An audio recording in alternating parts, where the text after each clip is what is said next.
কোনো নায়িকা নই, আমি কোনো নায়িকা নই মিস্টার রাজরিত চ্যাটার্জি, আমি কোনো নায়িকা। এই ওভার অ্যাক্টিং গুলো আমার মা বসে বসে দেখবে, এই ধরনের এই লেভেলের বাজে অ্যাক্টিং গুলো আমার মা দেখবে। আমার মাকে তুই বলি মা দেখো এটা নিয়ে ট্রোল হয়েছে, দেখো এটা একটা অ্যাক্টিং হয়েছে, লোকে বলছে, মা বলবে তুই বেশি জানিস, তুই বেশি বুঝে গেছিস, তুই আমার পেটে হয়েছিস না আমি তোর পেটে হয়েছি, ভালো জিনিস দেখবি না তো, এগুলো ভালো জিনিস, এগুলো কোন দেখতে ভালো জিনিস?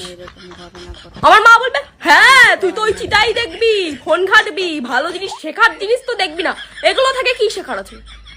তুমি বোঝাও আমাকে যে এগুলো থেকে কি শেখার আছে? এই ধরনের আমি নায়িকা নই, কি শেখার আছে তাতে? তোমাদের কাছে ভাই হতে পারে এগুলো ওভার অ্যাক্টিং, আমার মার কাছে না, আমার মার কাছে এগুলো খুব জেনুইন অ্যাক্টিং।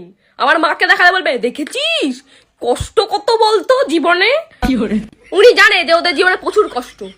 মানে আমি বলি যে মা এগুলো তো অ্যাক্টিং, তো কি জানি না আমি এগুলো অ্যাক্টিং, কিন্তু জীবনে কিছু না হলে এরকম হয়, এরকম অ্যাক্টিং করা যায়, উনি সব বোঝে। আর কিছু হলেই ভাই একটাই কথা, তুই আমার পেটে হয়েছিস না আমি তোর পেটে হয়েছি, পেটে হওয়ার কি সম্পর্ক?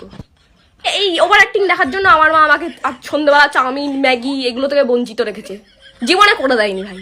দিত দুই একদিন মাসে দিত, তাও মানে এত বলতো, বলতে বলতে ওইতেই পেয়ে আমার পেট ভরে যেত, ম্যাগি ফ্যাগি অব্দি যেতেই হতো না। ফোন ঘাট, তুই ফোনই ঘাট, ভালো জিনিস তো তুই দেখবি না। ভালো জিনিস মানে আমি বুঝতে পারি মানে ভালো জিনিসটা এখানে কোথা দিয়ে আছে? আর ওই রান্নাঘর ওই একটা আছে, ওটা তো জীবনে দেখেই গেল, একই জিনিস, মাছ ডাল শাক একই। মাছটা মাঝে মাঝে বদলায় না, তো ডালটা হচ্ছে কোনোদিন আম দিয়ে করে, কোনোদিন টমেটো দিয়ে করে, এই বদলানো, আর আলাদা কোনো জিনিস আমাদের বাড়িতে হয় না।